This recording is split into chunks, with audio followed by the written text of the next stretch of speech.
Sebelum lanjut ke cerita selanjutnya, yuk subscribe dan like. Absen dulu di kolom komen ya ah. Gerimis malam itu terasa seperti jarum-jarum es yang menembus kulit. Arini turun dari taksi dengan bahu yang merosot lelah. Jam di pergelangan tangannya menunjukkan pukul 22.30 waktu Indonesia Barat. Sebagai seorang wanita yang selama ini menyembunyikan identitas aslinya sebagai pemegang saham mayoritas di sebuah perusahaan properti besar, Arini memilih untuk tetap bekerja di divisi administrasi biasa demi menjaga kestabilan rumah tangganya. Ia ingin dicintai sebagai Arini, seorang istri, bukan sebagai Arini sang ahli waris tunggal. Lampu teras rumah yang megah itu tampak remang-remang. Arini merogoh tasnya, mencari kunci cadangan. Begitu pintu terbuka, kesunyian yang dingin menyambutnya. Namun, dari arah dapur di bagian belakang, terdengar suara gemericik air yang mengalir terus-menerus, diselingi bunyi piring yang beradu dengan pelan, seolah sang pencuci sedang berusaha sekuat tenaga agar tidak menimbulkan kebisingan. Langkah kaki Arini terhenti di ambang pintu dapur. Jantungnya seakan berhenti berdetak melihat pemandangan di depannya. Di sana, di bawah cahaya lampu neon yang berkedip-kedip, sosok wanita tua dengan kebaya lusuh yang sudah memudar warnanya sedang berdiri membungkuk di depan wastafel. Itu Ibu Maryam, ibunya. Ibu Maryam tampak kesulitan. Tangan tuanya yang keriput terlihat pucat, hampir membiru karena terkena air keran yang sedingin es di malam yang diguyur hujan ini. Arini bisa melihat dengan jelas bagaimana tangan itu gemetar hebat. Setiap kali ibunya mengangkat sebuah piring keramik yang berat, jemarinya tampak bergetar, berusaha keras mempertahankan cengkeraman agar benda itu tidak jatuh dan pecah. "Ibu!" bisik Arini lirih. Suaranya tercekat di tenggorokan. Arini teringat, pagi tadi sebelum ia berangkat kerja, tumpukan piring kotor itu tidak sebanyak ini. Itu artinya, Fandi, suaminya, pasti sengaja membiarkan semua peralatan makan bekas teman-temannya yang bertamu sore tadi menumpuk begitu saja. Fandi tahu benar bahwa Ibu Maryam tidak akan pernah tahan melihat dapur yang kotor, dan suaminya itu memanfaatkan kebaikan hati mertuanya dengan cara yang paling keji, menjadikannya pembantu tanpa gaji. Ibu Maryam tidak mendengar sapaan Arini karena suara air. Beliau terus menggosok piring dengan gerakan lambat dan penuh kehati-hatian. Arini melihat ibunya sesekali berhenti untuk meniup-niup tangannya yang kaku karena kedinginan, lalu kembali mencelupkannya ke dalam air yang membeku. Air mata mulai menggenang di pelupuk mata Arini. Rasa bersalah menghujam dadanya seperti belati. Selama ini ia berpikir bahwa dengan membawa ibunya tinggal bersama, ia bisa memberikan masa tua yang nyaman. Namun nyatanya, di rumah yang dibeli dengan uang warisan ayahnya ini, ibunya justru diperlakukan seperti budak. Arini hendak melangkah maju untuk merebut piring itu dari tangan ibunya. Namun langkahnya terhenti oleh suara dentuman pintu kamar di lantai atas yang terbuka dengan kasar. Suara langkah kaki yang berat dan penuh arogansi menuruni tangga kayu. Itu Fandi. Arini segera menarik diri ke balik bayangan koridor yang gelap, ingin melihat apa yang sebenarnya terjadi jika ia tidak ada di sana. Fandi muncul dengan kaos dalam dan celana pendek mahal. Wajahnya tampak merah padam, bukan karena malu, melainkan karena amarah yang tidak beralasan. Ia berjalan menuju dapur sambil mengucek matanya yang mengantuk. "Heh, tua!" bentak Fandi. Suaranya menggelegar di ruang dapur yang sunyi, membuat Ibu Maryam terlonjak kaget hingga piring yang dipegangnya hampir terlepas. Ibu Maryam membalikkan badan dengan gemetar. Wajahnya yang penuh kerutan tampak pucat pasi di bawah sinar lampu. "Iya, Fandi? Maaf, Ibu hampir selesai." Suara ibunya parau dan sangat kecil, bergetar ketakutan. Fandi mendekat, berdiri menjulang di depan wanita tua yang bertubuh kecil itu. Ia menunjuk ke arah wastafel dengan kasar. "Lama sekali kamu kerja. Suara piringmu itu berisik, mengganggu saya tidur. Kamu tahu tidak, besok saya ada rapat penting untuk promosi jabatan saya? Kalau saya kurang tidur gara-gara suara piringmu, kamu mau tanggung jawab?" "Maaf, Nak, Ibu tadi menunggu airnya agak hangat, tapi ternyata tetap dingin. Jangan banyak alasan." Fandi memotong perkataan mertuanya dengan kasar. Ia kemudian menatap tumpukan piring yang masih tersisa dengan tatapan jijik. Tangan gemetar begitu, Nanti piring mahal saya pecah semua. Dengar ya. Fandi mendekatkan wajahnya ke telinga Ibu Maryam yang sedang menunduk ketakutan. Woi tua. Cuci yang bersih. Jangan sampai pecah. Kalau ada satu saja yang retak, kamu tidur di teras malam ini. Arini, yang menyaksikan semua itu dari kegelapan, merasakan darahnya mendidih hingga ke ubun-ubun. Tangannya mengepal kuat hingga kuku-kukunya memutih. Hatinya hancur berkeping-keping melihat ibunya, wanita yang telah mempertaruhkan nyawa untuk melahirkannya dan bekerja keras membesarkannya sendirian. Kini dihina sedemikian rupa oleh laki-laki yang ia cintai.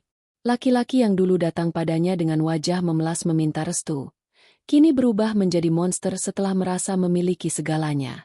Fandi merasa besar karena jabatan manajer yang ia pegang, tanpa menyadari bahwa kursi empuk yang ia duduki setiap hari adalah pemberian Arini melalui tangan-tangan orang kepercayaannya di perusahaan. Fandi mendengus kasar, lalu membalikkan badan untuk kembali ke atas tanpa mempedulikan mertuanya yang kini menangis tanpa suara. Kembali mencelupkan tangannya yang gemetar ke dalam air dingin demi menuruti perintah sang menantu. Arini menarik napas dalam-dalam, mencoba menekan amarah yang meledak-ledak agar tidak merusak rencananya. Ia menyeka air matanya dengan kasar. Malam ini, pemandangan tangan ibunya yang gemetar kedinginan dan bentakan kasar Fandi telah mengubah sesuatu di dalam diri Arini. Kasih sayang yang dulu ia miliki untuk Fandi mati seketika, digantikan oleh tekad yang sedingin es. Cukup, Fandi, cukup, bisik Arini dalam hati. Malam ini kamu merasa seperti raja, tapi besok, aku sendiri yang akan menyeretmu sujud di kaki ibu. Arini sengaja menunggu beberapa menit sampai Fandi masuk kembali ke kamar. Sebelum akhirnya ia melangkah masuk ke dapur dengan pura-pura baru saja tiba, memulai sandiwara yang akan membawa Fandi pada kehancurannya. Arini mengatur napasnya yang memburu. Ia mematung di balik pilar kayu yang memisahkan ruang makan dengan area dapur, berusaha menelan bulat-bulat rasa mual yang muncul akibat perilaku suaminya. Ia melihat Fandi berlalu begitu saja setelah melontarkan kalimat-kalimat yang lebih tajam dari sembilu itu. Suaminya menaiki tangga dengan langkah ringan, seolah-olah ia baru saja menegur seorang budak yang lalai, bukan ibu dari istrinya sendiri. Begitu suara pintu kamar di lantai atas tertutup dengan debuman keras, Arini segera berlari kecil menuju dapur. Langkahnya tidak lagi ia sembunyikan. "Ibu!" seru Arini. Suaranya pecah oleh isak yang sejak tadi ia tahan. Ibu Maryam terlonjak. Ia segera menyeka air matanya dengan lengan kebaya yang basah, berusaha memaksakan senyum yang paling getir yang pernah Arini lihat. Arini sudah pulang, nak? Kok tidak dengar suara mobilnya?" Arini tidak menjawab.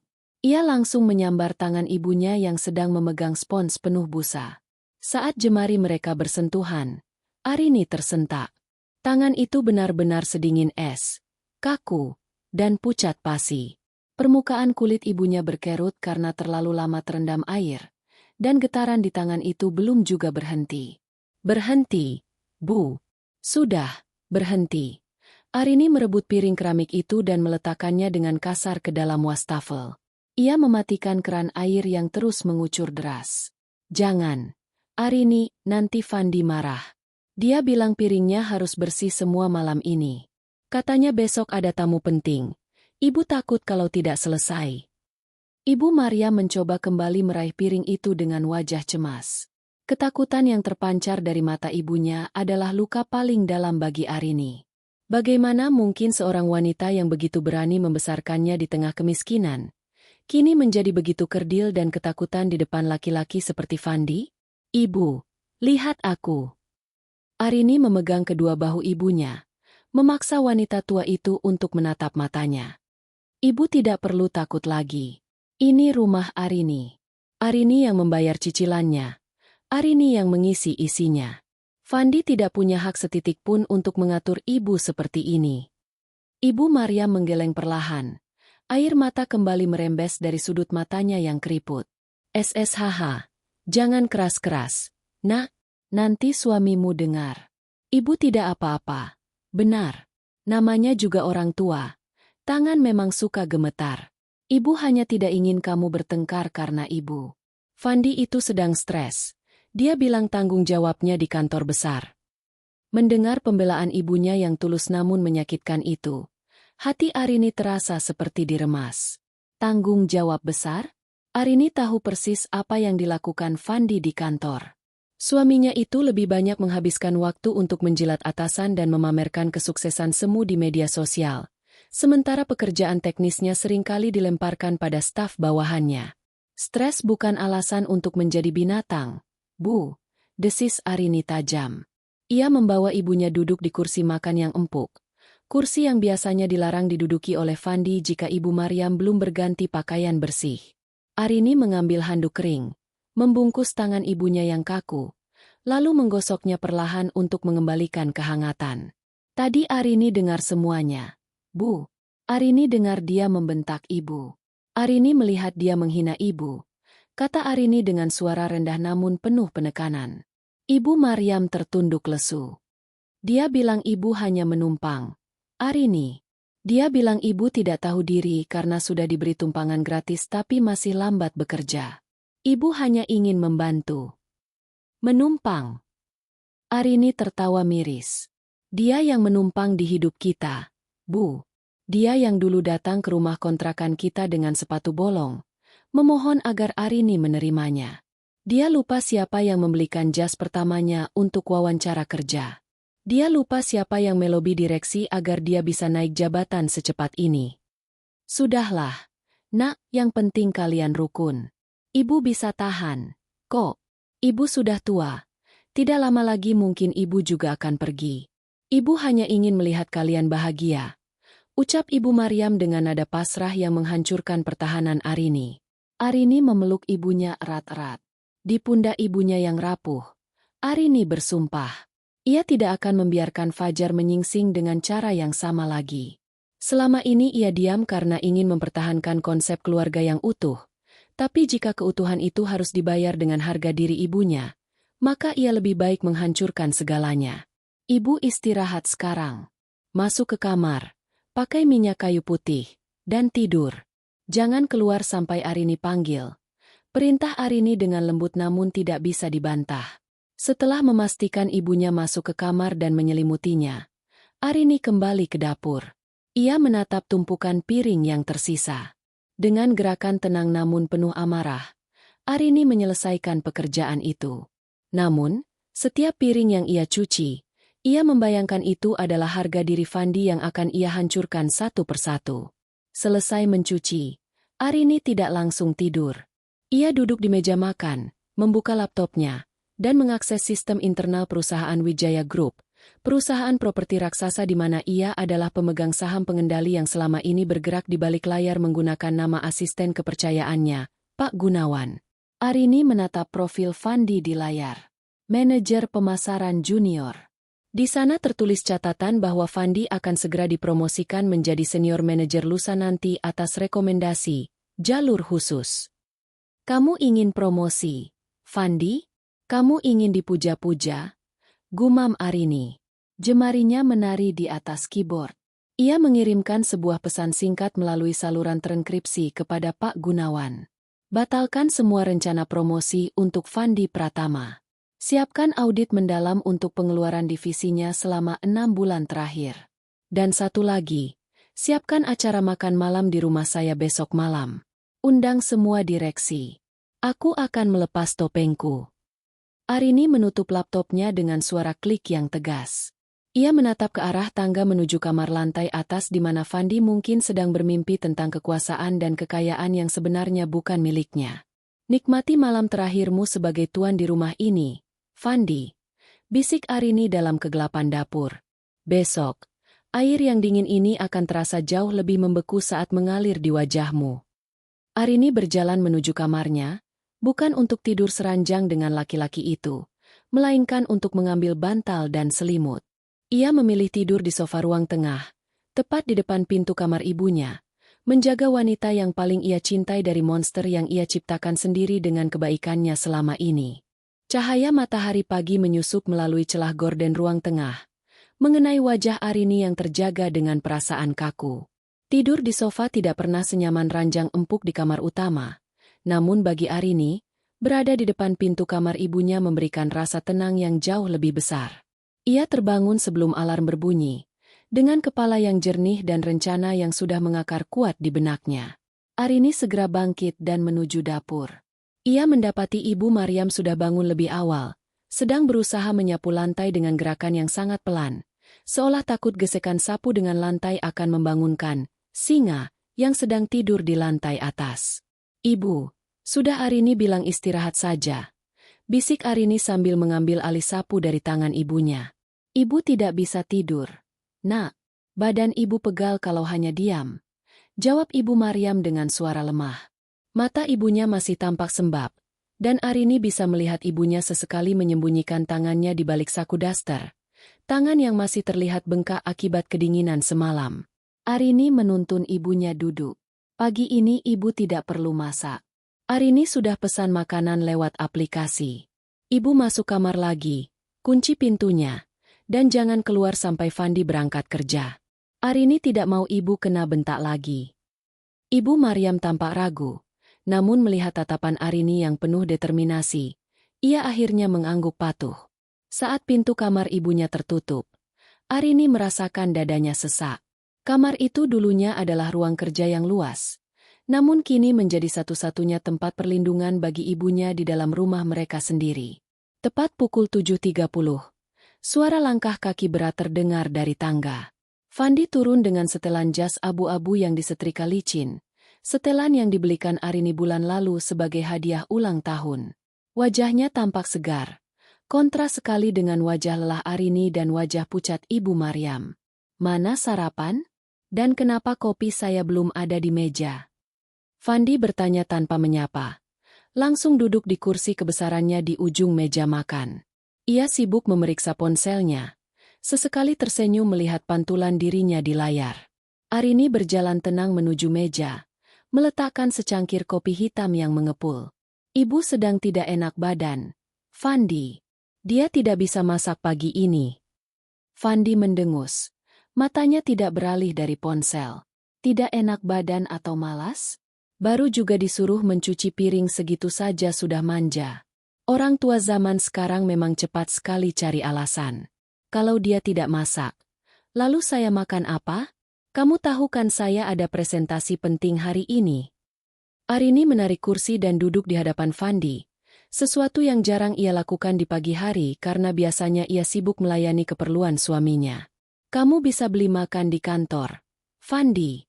Atau setidaknya, kamu bisa bertanya bagaimana keadaan ibu setelah kamu bentak semalam." Fandi akhirnya mengangkat wajahnya. Ia menatap Arini dengan tatapan merendahkan, lalu tertawa kecil yang terdengar sangat menjengkelkan. "Oh, jadi kamu mau bahas soal semalam? Arini, dengar ya. Aku ini kepala keluarga. Aku bekerja keras di luar sana untuk memastikan kita bisa tinggal di rumah sebesar ini. Wajar kalau aku menuntut disiplin. Ibu kamu itu sudah menumpang di sini, makan gratis, tinggal nyaman. Setidaknya dia harus berguna sedikit, bukan malah bikin berisik malam-malam. Dia ibuku, Fandi, bukan pembantumu." Suara Arini tetap tenang, namun ada nada dingin yang membuat suasana dapur seketika mencekam. "Sama saja." Fandi menggebrak meja, membuat kopi di dalam cangkir sedikit tumpah. Di rumah ini, siapapun yang tidak menghasilkan uang harus tahu diri. "Kamu juga, Arini. Jangan sok menceramahiku. Pekerjaanmu di bagian admin itu gajinya tidak seberapa. Kalau bukan karena karierku yang cemerlang di Wijaya Group, kita tidak akan bisa pamer rumah ini ke teman-temanmu." Arini menatap suaminya dengan tatapan iba. "Pamer?" Fandi bahkan tidak sadar bahwa sertifikat rumah ini atas nama Arini, dan semua cicilan dibayar dari rekening pribadi Arini yang tak pernah ia ketahui jumlah nolnya. "Karir yang cemerlang, ya?" Arini tersenyum tipis, sebuah senyuman yang tidak sampai ke mata. "Bagaimana kalau karir itu hilang dalam sekejap? Fandi, apa kamu masih akan tetap sombong?" Fandi terbahak-bahak, merasa pertanyaan itu adalah lelucon konyol. "Hilang? Kamu tidak tahu ya? Pak Gunawan, tangan kanan owner Wijaya Group, sudah memberikan sinyal hijau. Lusa, aku akan dilantik jadi senior manager. Aku akan punya mobil dinas baru dan tunjangan yang lebih besar. Jadi, daripada kamu bicara omong kosong, lebih baik kamu urus ibumu itu. Bilang padanya, jangan sampai wajahnya yang kuyu itu terlihat oleh tamu-tamuku nanti malam. Aku mengundang beberapa rekan kantor untuk syukuran kecil-kecilan. Tamu kantor. Arini memastikan. Iya. Dan aku mau rumah ini bersih. Masakan harus enak. Kalau ibumu tidak sanggup, suruh dia diam saja di kamar. Jangan keluar memalukan aku dengan baju dasternya yang murah itu. Fandi berdiri, merapikan dasinya di depan cermin besar di ruang makan. Arini mengikuti langkah Fandi hingga ke pintu depan. Saat Fandi masuk ke dalam mobil SUV-nya, yang juga dibayar oleh Arini, laki-laki itu menurunkan kaca jendela. Ingat, Arini, jangan buat aku malu nanti malam. Dan satu lagi, piring-piring itu pastikan mengkilap. Aku tidak mau mendengar alasan tangan gemetar lagi. Mobil itu melesat pergi, meninggalkan kepulan asap dan rasa pahit di hati Arini. Arini berdiri di teras cukup lama, membiarkan angin pagi menyapu wajahnya. Ia mengeluarkan ponselnya dan menelepon seseorang. Halo, Pak Gunawan. Ya, Bu Arini. Ada instruksi tambahan. Suara di seberang terdengar sangat hormat. Pastikan semua direktur utama dan jajaran komisaris hadir di rumah saya jam 7 malam ini. Katakan ada pertemuan darurat pemegang saham mayoritas. Dan Pak Gunawan, tolong bawakan berkas pembatalan hibah aset atas nama Fandi Pratama. Saya ingin mencabut semuanya malam ini juga. Baik, Bu. Akan saya laksanakan. Apakah Ibu ingin kami membawa tim keamanan? Arini terdiam sejenak, membayangkan wajah Fandi saat semua dunianya runtuh nanti malam. Tidak perlu. Saya ingin dia melihat dengan jelas siapa yang selama ini memberinya makan, dan siapa yang akan membuatnya bersujud memohon ampun. Setelah menutup telepon, Arini kembali masuk ke dalam rumah. Ia berjalan menuju kamar ibunya. Dari balik pintu yang tertutup, ia mendengar suara isak tangis yang tertahan. Ibunya sedang berdoa, memohon agar Tuhan memberikan kesabaran kepada Arini dan kesuksesan kepada Fandi. Bahkan setelah semua hinaan yang ia terima, ibu masih mendoakan menantunya. Air mata Arini jatuh tanpa bisa dibendung. Ia bersandar di pintu kamar itu, berbisik pelan. Maafkan Arini, Bu. Arini terlalu lama membiarkan ibu terluka. Tapi malam ini, Arini janji tidak akan ada lagi air mata kedinginan di dapur itu. Malam ini, semua orang akan tahu betapa mulianya ibu. Arini mengusap air matanya, menggantinya dengan tatapan tajam seorang pemimpin yang siap berperang. Panggung sudah disiapkan, dan Fandi tidak akan pernah menduga bahwa jamuan malam ini adalah pemakaman bagi kesombongannya. Pagi itu di kantor pusat Wijaya Group, Fandi melangkah masuk dengan dada membusung. Ia merasa seolah-olah lantai marmer yang ia pijak adalah miliknya. Setiap karyawan yang berpapasan dengannya disapa dengan anggukan kepala yang kaku dan penuh keangkuhan. Di pikirannya, lusa adalah hari kemenangannya. Menjadi senior manajer di usia yang relatif muda akan mengukuhkan posisinya sebagai pria sukses yang ia impikan sejak dulu. Namun, suasana di kantor terasa sedikit berbeda hari ini. Saat Fandi melewati meja resepsionis, ia tidak mendapatkan senyum ramah seperti biasanya. Para staf tampak sibuk berbisik-bisik sambil melirik ke arahnya. Pagi, Pak Fandi. Sapa sekretaris divisi dengan nada yang terdengar canggung, hampir seperti kasihan. Pagi. Mana laporan audit bulanan yang saya minta kemarin? Saya butuh itu untuk bahan presentasi ke Pak Gunawan nanti siang. Ujar Fandi sambil meletakkan tas kerjanya di meja dengan bunyi debrak yang disengaja. Pak. Pak Gunawan tadi pagi-pagi sekali sudah mengambil semua berkas dari meja Bapak. Beliau bilang ada peninjauan ulang langsung dari pusat. Jawab sekretaris itu sambil menunduk. Fandi mengernyitkan dahi. Peninjauan ulang? Untuk apa? Saya kan sudah memberikan ringkasannya minggu lalu. Mungkin beliau ingin memastikan presentasi saya sempurna untuk promosi lusa. Baguslah. Itu artinya dia sangat memperhatikan karierku. Fandi duduk di kursi kebesarannya, menyandarkan tubuh sambil memutar-mutar kursi. Ia meraih ponselnya, berniat memesan jam tangan mewah sebagai hadiah untuk dirinya sendiri. Ia merasa uang bukan lagi masalah. Toh, sebentar lagi gajinya akan naik 2 kali lipat, dan ia selalu bisa meminta Arini menggunakan uang tabungan keluarga yang ia pikir berasal dari hasil kerja kerasnya, tanpa tahu bahwa itu adalah sisa dividen perusahaan yang Arini masukkan ke rekening bersama. Namun, saat ia mencoba melakukan transaksi, muncul notifikasi merah di layar ponselnya. Transaksi ditolak. Silakan hubungi bank Anda. Sial. Bank ini selalu saja bermasalah saat aku butuh. Gerutu Fandi. Ia mencoba sekali lagi, namun hasilnya sama. Ia mencoba memeriksa saldo melalui aplikasi, dan jantungnya hampir copot. Saldo rekening yang tadinya berjumlah ratusan juta, kini hanya menyisakan angka nol yang berjejer menyakitkan. Wajah Fandi memucat. Keringat dingin mulai membasahi dahi di balik tatanan rambutnya yang klimis. Arini. Apa dia memindahkan uangnya tanpa bilang-bilang? Berani-beraninya dia. Ia segera menelepon Arini, namun panggilannya dialihkan.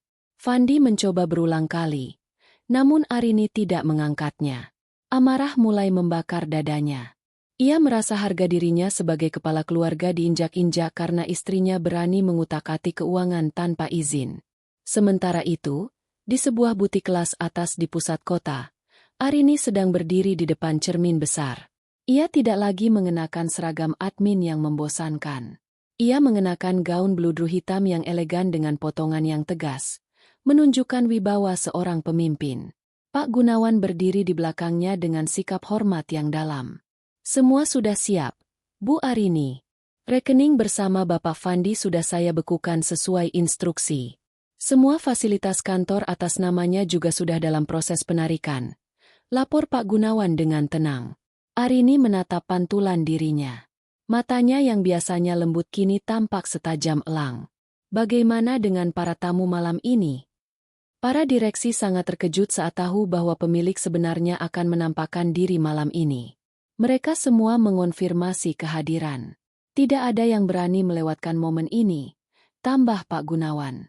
Arini tersenyum tipis. Bagus. Pastikan Fandi tidak bisa mengakses apapun sampai jam 7 malam nanti. Aku ingin dia merasa panik. Aku ingin dia merasa dunianya mulai runtuh sedikit demi sedikit sebelum aku benar-benar menghancurkannya malam ini. Dan mengenai Ibu Maryam, Bu. Raut wajah Arini melunak sejenak. Pastikan pelayan terbaik dari restoran bintang 5 datang ke rumah sore ini. Mereka akan memasak untuk tamu, tapi tugas utama mereka adalah melayani ibuku. Ibuku tidak boleh menyentuh air dingin setetes pun hari ini. Dan kirimkan perias serta pakaian terbaik untuknya. Malam ini, dia bukan lagi pembantu di rumah itu. Dia adalah ratu. Kembali ke kantor, Fandi semakin frustrasi. Ia mencoba menemui Pak Gunawan di ruangannya, namun staf keamanan menghalanginya dengan alasan ada pertemuan tertutup. Maaf, Pak Fandi, Pak Gunawan sedang tidak bisa diganggu. Beliau sedang mempersiapkan dokumen untuk pertemuan darurat pemegang saham malam ini, ujar petugas keamanan itu dengan wajah datar. Fandi tertegun. Pertemuan darurat pemegang saham? Kenapa ia tidak tahu? Sebagai manajer yang merasa akan segera naik pangkat, seharusnya ia dilibatkan. Perasaan tidak enak mulai menjalar di tengkuknya. Topeng kepercayaan diri yang ia kenakan mulai retak di sudut-sudutnya. Ia berjalan kembali ke ruangannya dengan langkah gontai. Di tengah jalan, ia berpapasan dengan rekan sejawatnya, Randi, yang selama ini selalu menjadi saingannya. Randi tersenyum sinis ke arah Fandi. Wah, Fandi, kudengar ada kejutan besar. Ya buat kamu malam ini? Siap-siap saja ya, kawan. Dunia itu berputar. Sindir Randi sambil berlalu. Fandi mengepalkan tangannya. Ia merasa ada sesuatu yang besar sedang direncanakan di belakang punggungnya. Ia segera mengambil kunci mobilnya, berniat pulang untuk meluapkan amarahnya pada Arini. Ia butuh penjelasan kenapa uang di rekeningnya hilang dan kenapa suasana kantor menjadi begitu dingin padanya. Namun, saat ia sampai di parkiran basemen, ia melihat mobil SUV-nya sedang dikaitkan ke sebuah truk derek.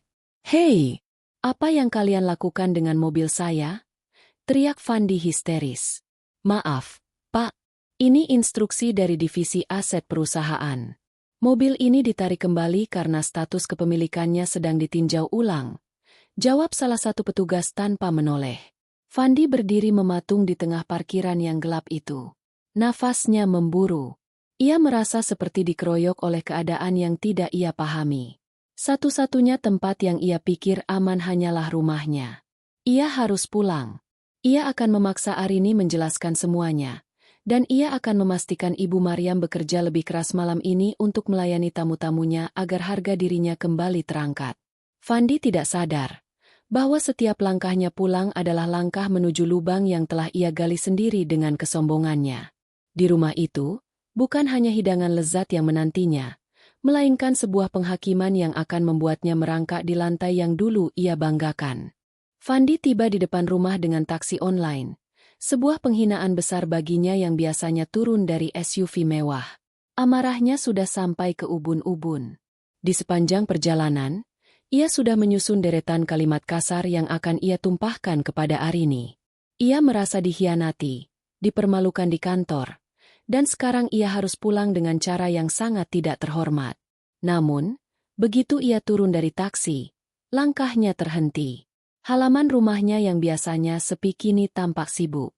3 buah mobil box catering mewah terparkir di depan. Beberapa orang berseragam putih bersih sibuk menurunkan box-box perak berisi bahan makanan kelas 1.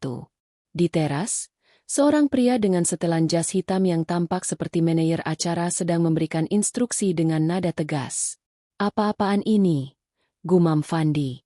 Ia merasa kehilangan kendali atas rumahnya sendiri. Ia menyeruak masuk melalui pintu depan tanpa mengetuk. Arini, keluar kamu. Apa maksud semua ini? Kenapa ada orang-orang ini di rumahku?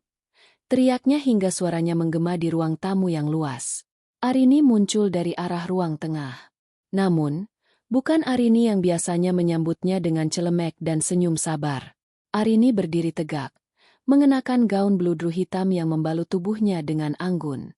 Rambutnya disanggul rapi, dan wajahnya dipulas riasan yang membuatnya tampak sangat berwibawa. Hampir tak dikenali sebagai istri yang selama ini selalu menunduk padanya. Kamu sudah pulang, Fandi? Lebih awal dari biasanya.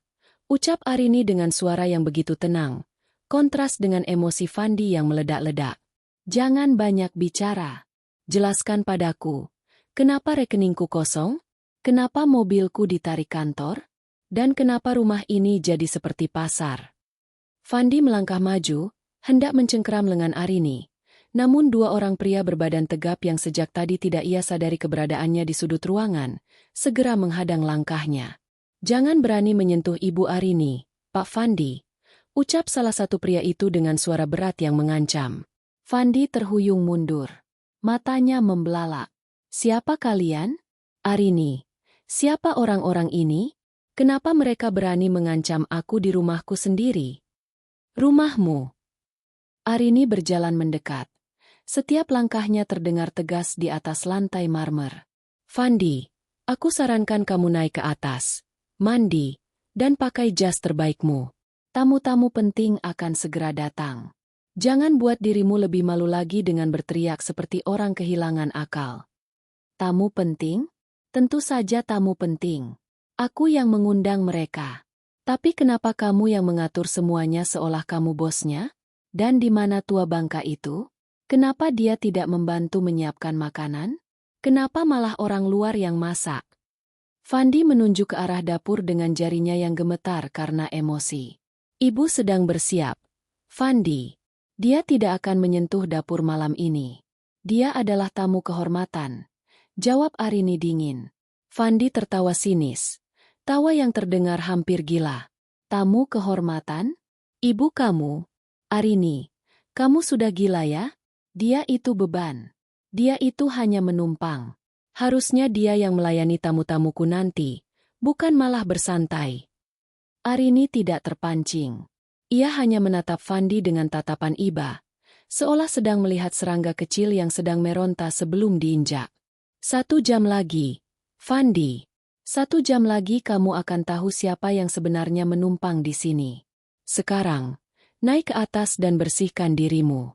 Bau keringatmu tidak pantas ada di acara ini. Fandi, yang merasa terintimidasi oleh kehadiran dua penjaga itu dan perubahan sikap Arini yang drastis, akhirnya mendengus kasar. Baik, aku akan mandi. Tapi ingat ya, setelah tamu-tamu itu pulang, kita akan bicara. Aku akan pastikan kamu dan ibumu keluar dari rumah ini kalau kamu tidak bisa menjelaskan semua kekacauan ini. Fandi menghentakkan kakinya menaiki tangga, sementara Arini hanya memandangi punggung suaminya dengan tatapan kosong. Arini kemudian berbalik dan berjalan menuju kamar ibunya. Ia mengetuk pintu dengan lembut. Bu, ini Arini. Boleh Arini masuk? Pintu terbuka. Arini tertegun sejenak. Di dalam kamar, seorang perias profesional baru saja menyelesaikan tugasnya. Ibu Maryam duduk di depan cermin, mengenakan kebaya sutra berwarna biru tua dengan selendang yang tersampir anggun di bahunya. Rambut putihnya ditata rapi dalam sanggul kecil yang dipermanis dengan tusuk konde emas. Warisan dari mendiang ayah Arini yang selama ini disimpan rapat di brankas. Wajah Ibu Maryam tampak bercahaya, meski gurat kecemasan masih tersisa di matanya. Arini, apa ini tidak berlebihan, nak? Ibu merasa seperti orang lain. Ibu takut Fandi marah lagi kalau melihat ibu memakai baju semahal ini. Arini berlutut di depan ibunya, menggenggam tangan wanita tua itu. Tangan yang semalam gemetar kedinginan, kini terasa hangat dan lembut setelah diberikan perawatan manikur darurat tadi siang. Ibu, dengar Arini. Ucap Arini dengan suara bergetar karena emosi. Malam ini adalah malam terakhir ibu harus merasa takut. Malam ini, semua rasa sakit yang ibu rasakan, semua air mata yang ibu teteskan saat mencuci piring di tengah malam, akan dibayar tuntas. Ibu tidak perlu bicara apa-apa. Ibu cukup duduk di samping Arini, sebagai pemilik rumah ini yang sebenarnya. Ibu Maryam mengelus pipi anaknya. Ibu hanya ingin kamu bahagia. Arini, kalau ini caramu, ibu akan ikut. Tapi tolong, jangan biarkan kebencian memakan hatimu. Ini bukan kebencian, Bu. Ini adalah keadilan, jawab Arini tegas. Tepat saat itu, terdengar suara bel pintu depan berbunyi. Arini tahu, itu adalah tamu pertama. Ia berdiri, memperbaiki posisi gaunnya, dan memberikan isyarat kepada asistennya untuk membawa Ibu Maryam ke ruang makan yang sudah disulap menjadi ruang jamuan yang sangat mewah. Di lantai atas, Fandi sedang mengenakan jasnya dengan terburu-buru. Ia sempat melihat ke arah jendela dan terkejut melihat deretan mobil mewah, Rolls-Royce, Bentley, dan Mercedes seri terbaru, berbaris di depan rumahnya. Kok, kenapa direksi Wijaya Group datang dengan mobil sebanyak ini? Dan kenapa Pak Gunawan ada di sana? Gumam Fandi mulai merasa cemas. Ia mengira ini hanya syukuran kecil antar manajer. Namun yang hadir adalah jajaran tertinggi perusahaan. Ia segera merapikan dasinya, mencoba mengembalikan sisa-sisa kesombongannya. Ia yakin, mungkin ini adalah kejutan besar untuk promosinya. Mungkin Arini sengaja menyiapkan semua ini untuk merayakan kesuksesannya. Ya, pasti begitu. Arini hanya ingin membuatku terkesan. Fandi meyakinkan dirinya sendiri sambil tersenyum di depan cermin. Ia tidak tahu bahwa di bawah sana, sebuah kursi sudah disiapkan untuknya. Bukan di meja makan bersama para petinggi, melainkan di lantai tempat ia akan jatuh tersungkur. Arini berdiri di ruang tamu, menyambut Pak Gunawan dan para direksi dengan senyum profesional. Selamat malam, Bapak-bapak. Terima kasih sudah hadir di kediaman saya.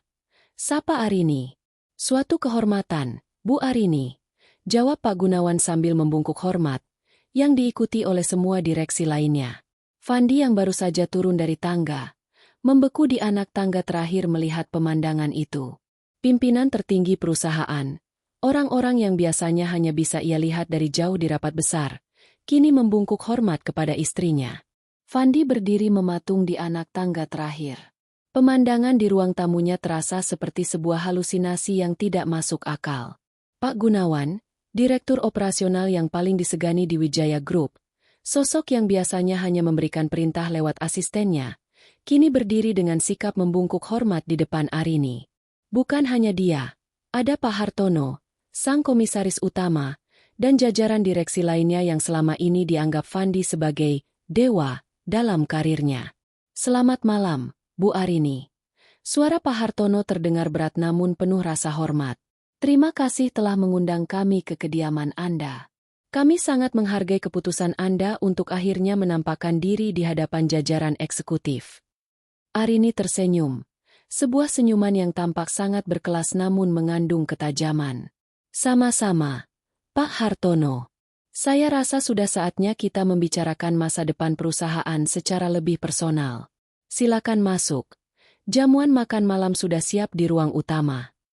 Fandi berdehem keras, mencoba memecah kecanggungan sekaligus menegaskan kehadirannya. Ia memaksakan senyum dan melangkah maju dengan tangan terulur ke arah Pak Gunawan. "Pak Gunawan. Selamat malam, Pak." "Wah, saya tidak menyangka Bapak akan datang ke rumah saya sesegera ini. Arini memang suka sekali membuat kejutan. Mari, Pak, silakan duduk." Namun, Pak Gunawan bahkan tidak menoleh ke arah tangan Fandi yang terulur. Ia hanya melirik Fandi sekilas dengan tatapan dingin, lalu kembali fokus pada Arini. Tangan Fandi menggantung di udara, menciptakan momen paling memalukan yang pernah ia rasakan dalam hidupnya. "Fandi, silakan ambil tempatmu," ucap Arini datar, tanpa menoleh pada suaminya. "Tapi jangan di sini. Kamu duduk di kursi tambahan di ujung sana." Arini menunjuk ke sebuah kursi kecil yang diletakkan agak jauh dari meja utama yang dikelilingi para petinggi. Wajah Fandi memerah, antara amarah dan malu yang luar biasa. "Arini, apa maksudmu? Ini rumahku. Aku tuan rumahnya," bisiknya dengan nada tajam yang ditahan agar tidak terdengar tamu. "Duduk, Fandi. Atau kamu ingin aku memanggil keamanan untuk membantumu duduk?" Arini menatap mata Fandi dengan sorot yang belum pernah Fandi lihat sebelumnya. Sebuah tatapan penguasa yang tidak menerima bantahan. Dengan langkah gontai dan harga diri yang hancur berkeping-keping, Fandi terpaksa duduk di kursi tambahan itu. Ia duduk sendirian, sementara istrinya duduk di tengah-tengah meja panjang, diapit oleh para konglomerat yang biasanya ia jilat sepatunya demi kenaikan jabatan. Tak lama kemudian, pintu ruang makan terbuka. Seorang pelayan berseragam rapi menuntun Ibu Maryam masuk ke ruangan. Suasana seketika hening. Ibu Maryam tampak begitu agung dengan kebaya sutranya. Ia berjalan perlahan, tidak lagi menunduk ketakutan, melainkan didampingi oleh asisten pribadi Arini. "Perkenalkan semuanya." Suara Arini bergema dengan tenang namun penuh wibawa. "Ini adalah Ibu Maryam, ibu saya. Beliau adalah pemilik kehormatan dari rumah ini dan alasan mengapa saya bekerja keras selama ini." Satu persatu, para direksi berdiri. Mereka memberikan penghormatan kepada Ibu Maryam. Pak Hartono bahkan melangkah maju dan menyalami tangan Ibu Maryam dengan sangat sopan. Suatu kehormatan bertemu dengan wanita hebat di balik kesuksesan Bu Arini. Fandi yang melihat itu hampir tersedak air liurnya sendiri. Ia teringat bagaimana semalam ia menyebut wanita itu tua bangka dan beban. Ia teringat bagaimana ia membentaknya karena suara piring. Kini, orang-orang yang menentukan nasib karirnya justru memperlakukan mertuanya seperti seorang ratu. Makan malam dimulai. Namun bagi Fandi, setiap suapan makanan terasa seperti pasir yang menyumbat tenggorokannya. Ia hanya bisa terdiam saat mendengar pembicaraan di meja utama. "Bu Arini, mengenai rencana ekspansi kita ke Kalimantan, kami sudah menyiapkan draftnya," ujar Pak Gunawan. "Kami hanya menunggu tanda tangan Anda sebagai pemegang saham mayoritas." "Pemegang saham mayoritas?" Telinga Fandi berdenging. Ia menatap Arini dengan tatapan tak percaya. Istri yang selama ini ia anggap hanya staf administrasi biasa, yang gajinya ia remehkan, ternyata adalah orang yang memegang kendali atas seluruh ekosistem Wijaya Group. Selama ini, Fandi merasa hebat karena posisinya sebagai manajer, tanpa menyadari bahwa ia hanyalah butiran debu di bawah kekuasaan istrinya sendiri. Mengenai itu, Pak Gunawan, Arini meletakkan garpu dan pisaunya dengan bunyi denting yang elegan. "Saya rasa kita harus meninjau ulang struktur manajemen kita. Saya menemukan ada beberapa manajer yang tidak memiliki etika dan moralitas yang baik. Bagaimana kita bisa mempercayakan masa depan perusahaan pada orang-orang yang bahkan tidak tahu cara menghormati orang tua di rumah mereka sendiri? Suasana meja makan mendadak mendingin. Pandangan Arini perlahan bergeser, melewati deretan wajah para direksi, dan berhenti tepat di wajah Fandi yang kini sudah pucat pasi. "Fandi," panggil Arini pelan, namun terdengar seperti vonis mati. "Iya, Arini."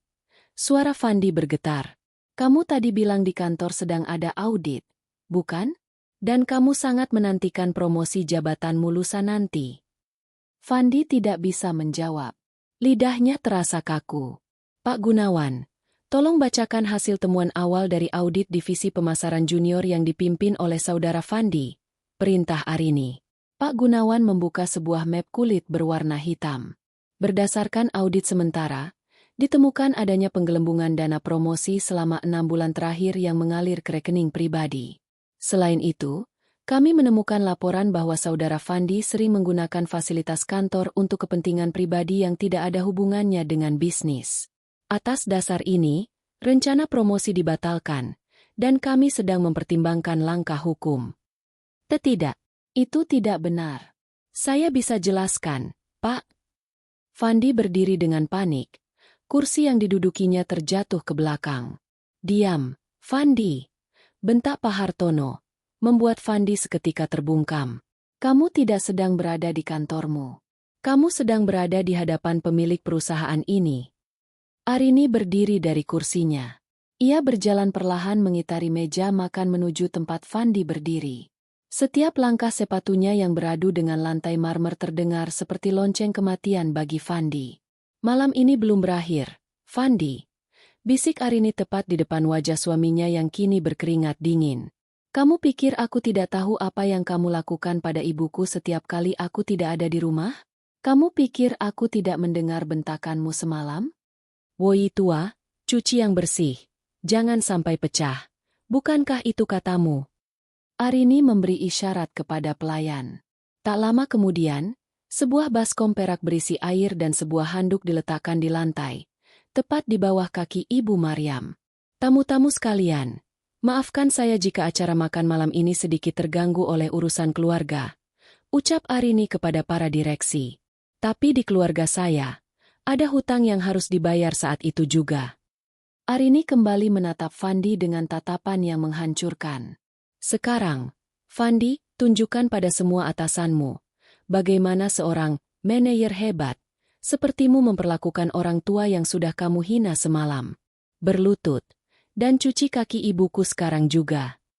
Seluruh ruangan mendadak senyap. Semua mata tertuju pada Fandi.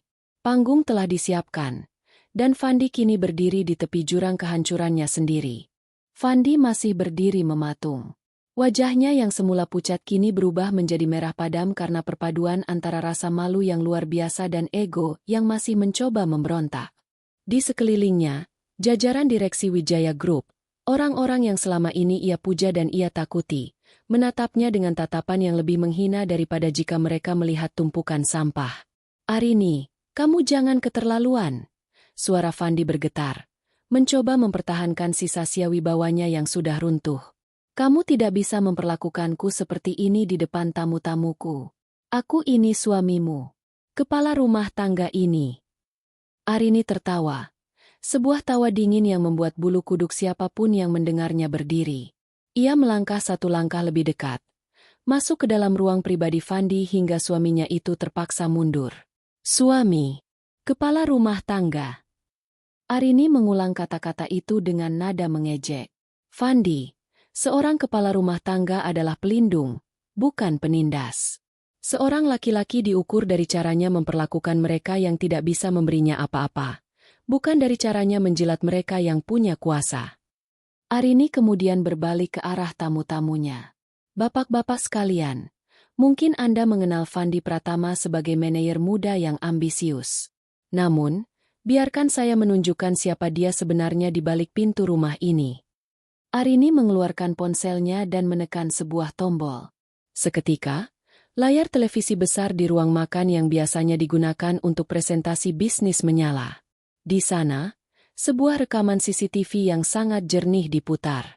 Rekaman itu adalah kejadian semalam di dapur.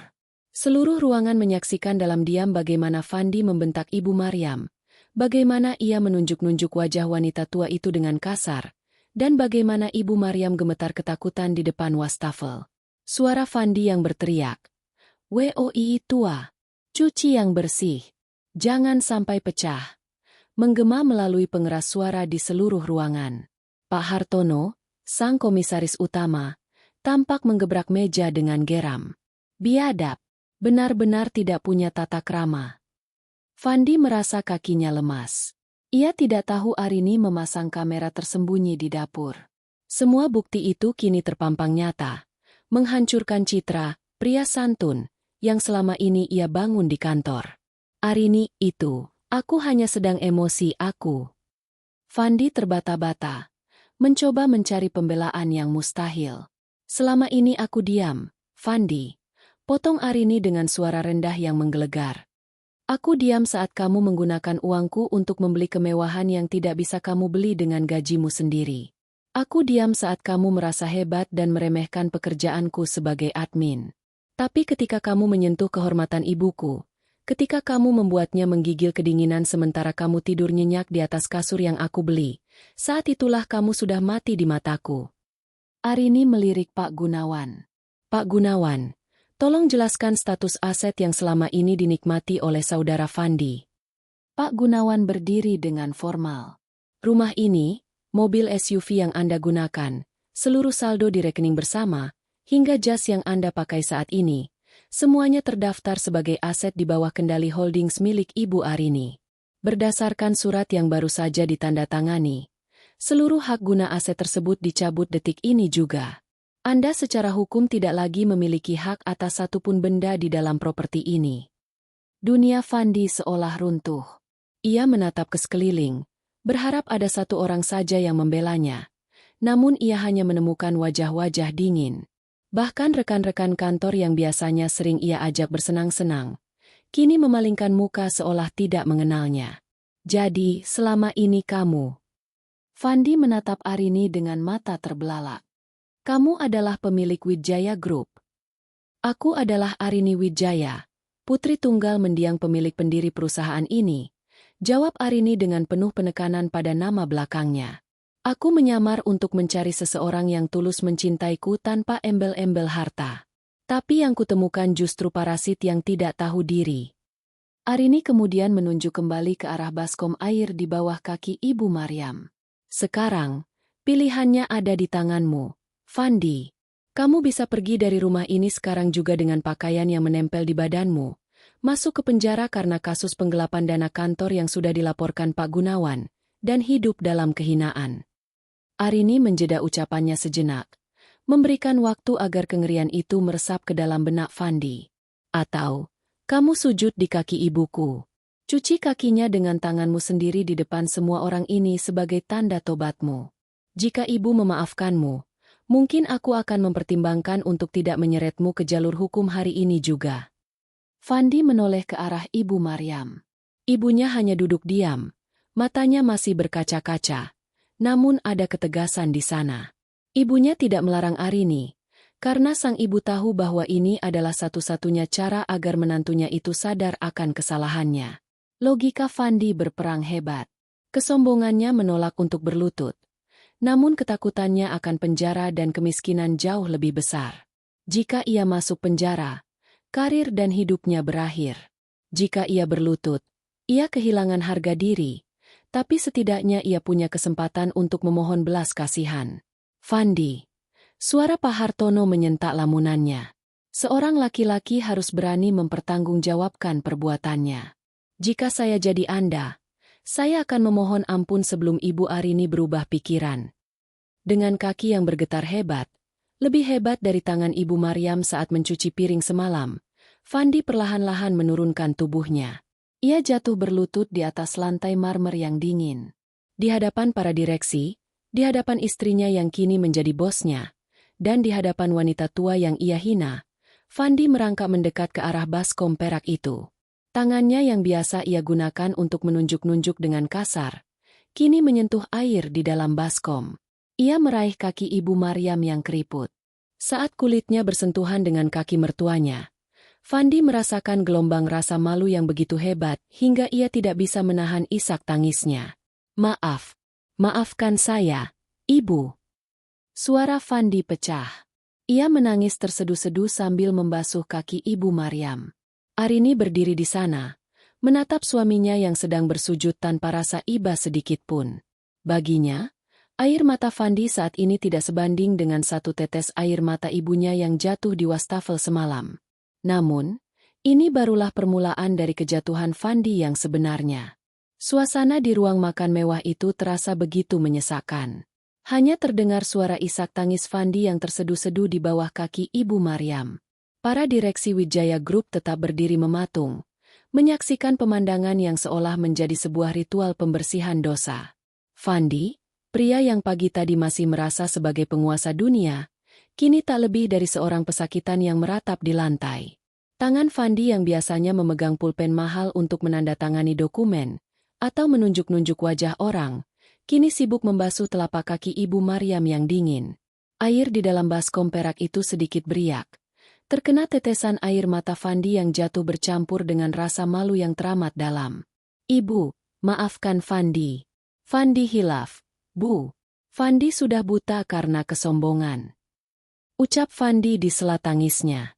Suaranya yang dulu menggelegar kini terdengar parau dan menyedihkan. Ibu Maryam menunduk, menatap menantunya dengan pandangan yang sulit diartikan. Ada kesedihan di sana, namun tidak ada lagi ketakutan. Perlahan, Ibu Maryam menarik napas panjang. Ia tidak menyentuh kepala Fandi untuk memberikan berkat seperti biasanya. Ia hanya menarik kakinya perlahan setelah dirasa cukup, lalu mengeringkannya sendiri dengan handuk yang sudah disiapkan. "Fandi." Suara Ibu Maryam terdengar tenang, hampir seperti bisikan. "Bukan ibu yang kamu sakiti paling dalam, tapi Arini, istrimu. Kamu menghina ibu di rumah yang dia bangun dengan tetesan keringat dan kasih sayang. Ibu sudah memaafkanmu karena itu tugas ibu sebagai orang tua. Tapi ibu tidak bisa menghapus konsekuensi dari perbuatanmu." Fandi mendongak, matanya merah dan sembab. Ia menoleh ke arah Arini dengan tatapan memelas, berharap istrinya akan luluh melihat pemandangan dramatis tersebut. "Arini, aku sudah melakukannya. Aku sudah minta ampun pada ibu. Tolong, jangan hancurkan aku. Kita bisa mulai lagi dari awal. Aku janji akan berubah." Arini menatap suaminya datar. Tidak ada kilatan kemarahan lagi di matanya. Yang ada hanyalah kekosongan yang dingin. "Mulai lagi dari awal, Fandi? Awal yang mana? Awal saat kamu datang kepadaku dengan janji-janji manis padahal hanya mengincar posisiku? Atau awal saat kamu mulai merasa menjadi tuan di rumah yang bukan milikmu?" Arini melangkah mundur, menjauh dari jangkauan tangan Fandi yang mencoba meraih ujung gaunnya. "Kamu melakukan ini karena kamu takut, Fandi. Kamu takut kehilangan fasilitas mewah. Kamu takut masuk penjara. Kamu tidak melakukan ini karena kamu benar-benar menyesal telah menyakiti hati seorang ibu." Arini memberi isyarat kepada Pak Gunawan. Sang asisten segera maju dan menyerahkan sebuah map berwarna merah terang. Map yang berisi dokumen yang sudah Arini siapkan sejak subuh tadi. "Fandi Pratama." Arini menyebut nama lengkap suaminya dengan nada formal, seolah sedang membacakan surat keputusan perusahaan. "Tadi aku bilang aku akan mempertimbangkan untuk tidak menyeretmu ke jalur hukum hari ini. Dan aku akan memegang janjiku. Aku tidak akan melaporkan kasus penggelapan danamu ke polisi, dengan satu syarat mutlak." Mata Fandi berbinar sesaat. Sebuah harapan palsu muncul di wajahnya. "Apa syaratnya, Arini? Apapun akan kulakukan. Tanda tangani surat perceraian ini sekarang juga. Dan lepaskan semua hakmu atas aset apapun yang pernah kita miliki bersama. Kamu pergi dari rumah ini malam ini juga hanya dengan pakaian yang menempel di badanmu. Jika kamu mencoba menggugat atau menuntut harta Gonogini, maka bukti audit dan rekaman CCTV semalam akan langsung mendarat di meja penyidik kepolisian." Fandi terperangah. Syarat itu berarti ia akan menjadi gelandangan dalam semalam. Tanpa pekerjaan, tanpa rumah, tanpa mobil, dan dengan reputasi yang sudah hancur total di mata para petinggi Wijaya Group. "Arini, kamu tidak bisa melakukan ini. Aku suamimu. Aku punya hak. Fandi mencoba berteriak, namun suaranya langsung teredam saat ia melihat dua penjaga keamanan di sudut ruangan melangkah maju, siap untuk menyeretnya keluar kapan saja. Hakmu sudah habis sejak kamu membentak ibuku semalam, sahut Arini tajam.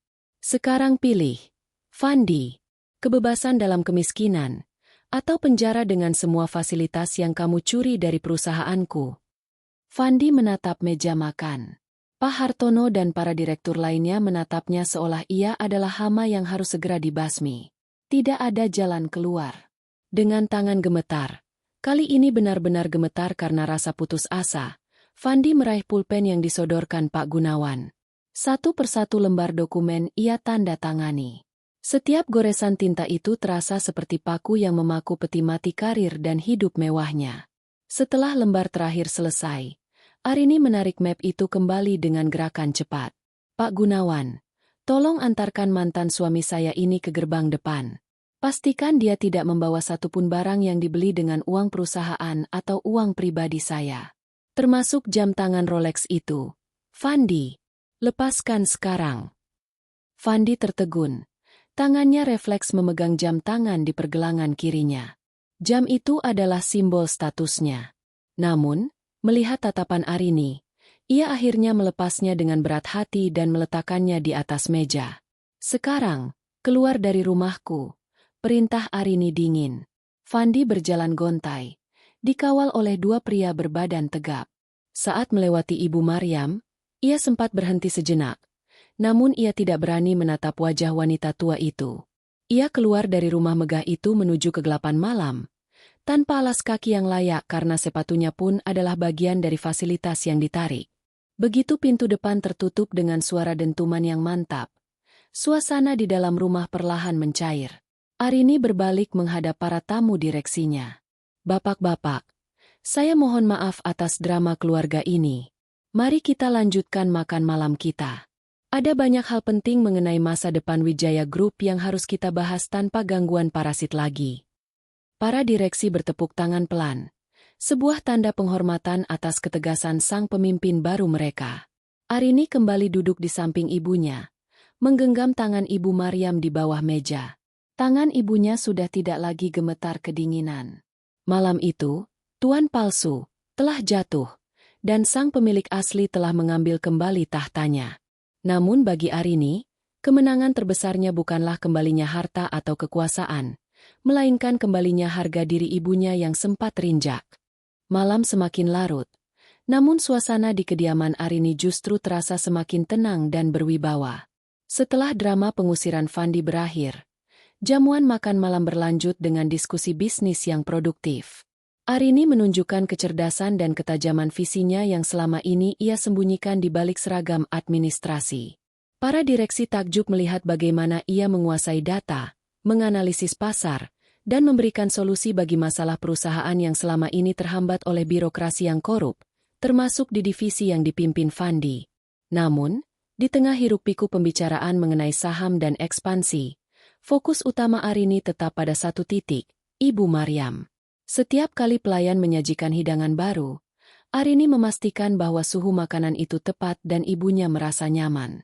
Ia melihat ibunya mulai bisa tersenyum dan berbincang ringan dengan Pak Hartono yang ternyata sangat menghargai kearifan lokal yang dimiliki Ibu Maryam. Ibu tahu tidak, ucap Pak Hartono dengan ramah. Kesabaran ibu semalam adalah pengingat bagi kami semua. Kadang di dunia bisnis yang keras ini, kami lupa bahwa dasar dari segala keberhasilan adalah adab dan rasa hormat kepada orang tua.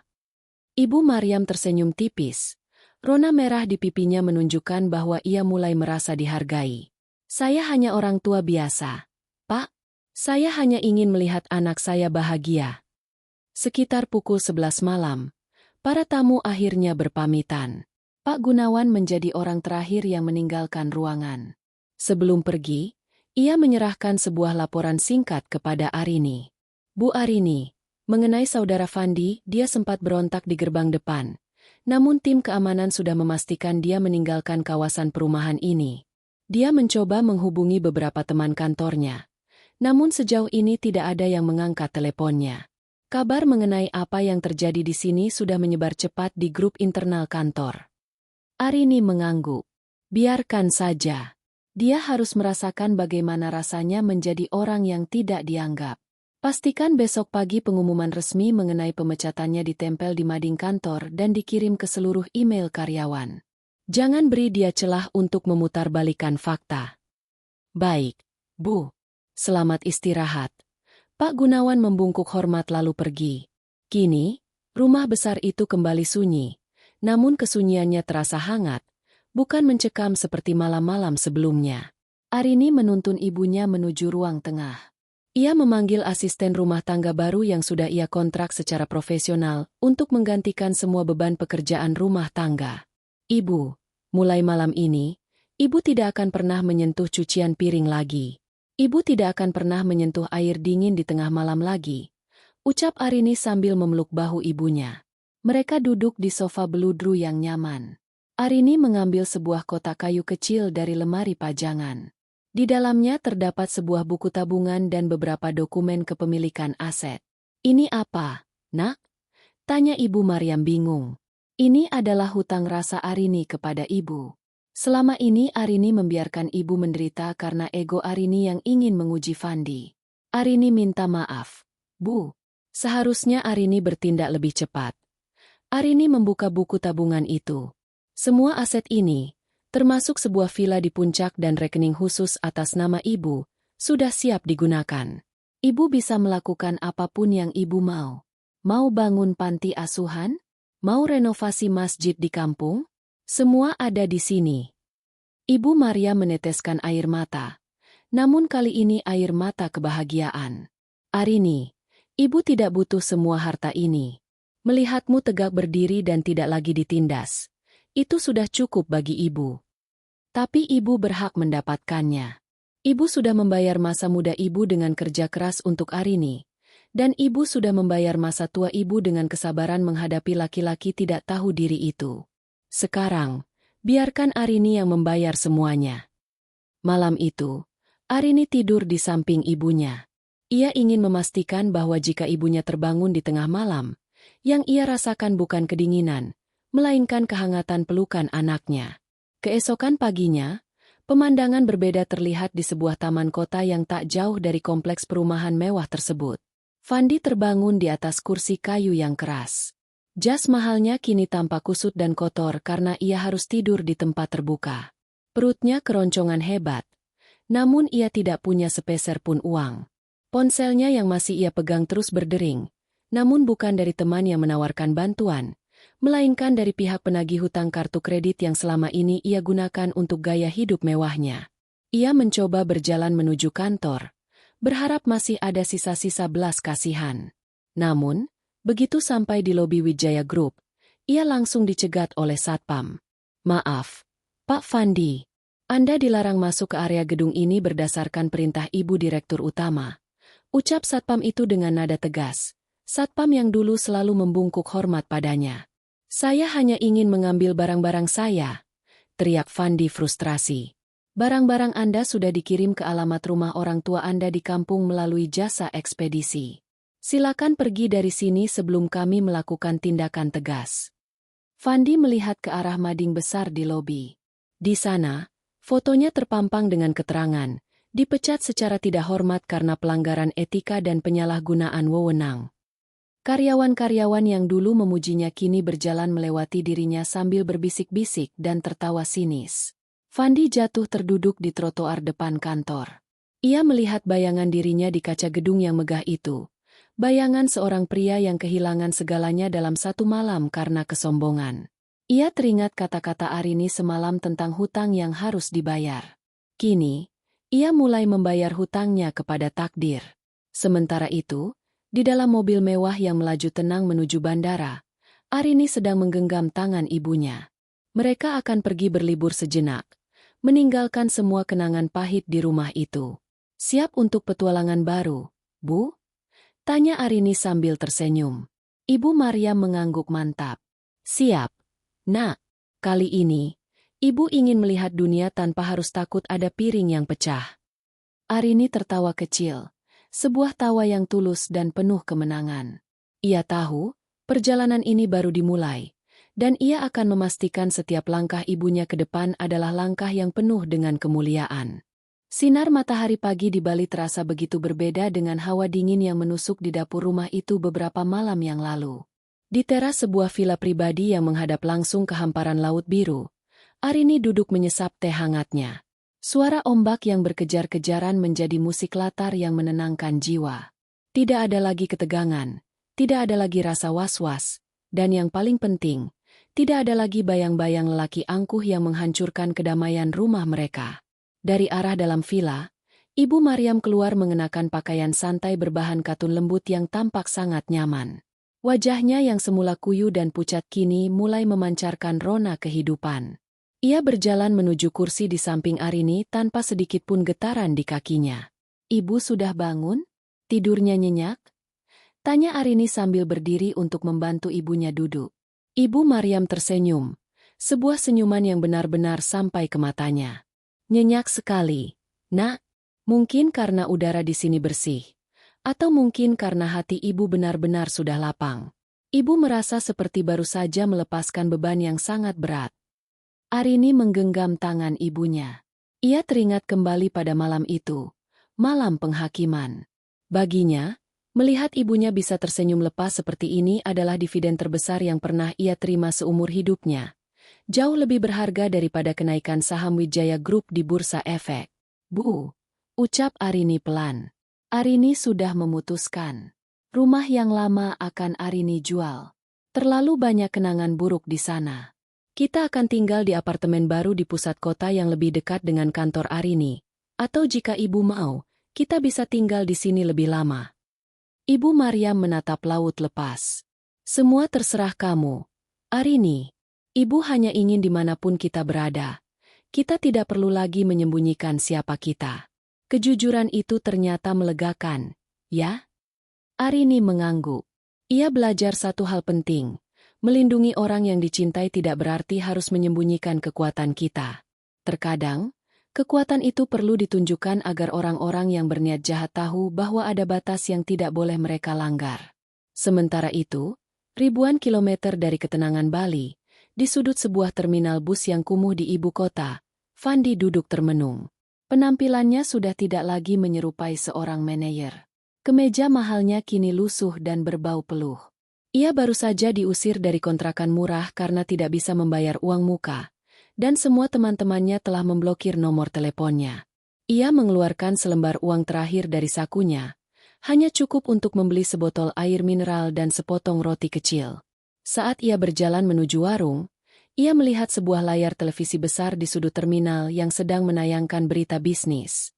Arini Wijaya, CEO baru Wijaya Group, melakukan terobosan dengan mengalokasikan 10% keuntungan perusahaan untuk program perlindungan lansia dan pembangunan rumah singgah yang layak bagi orang tua yang ditelantarkan.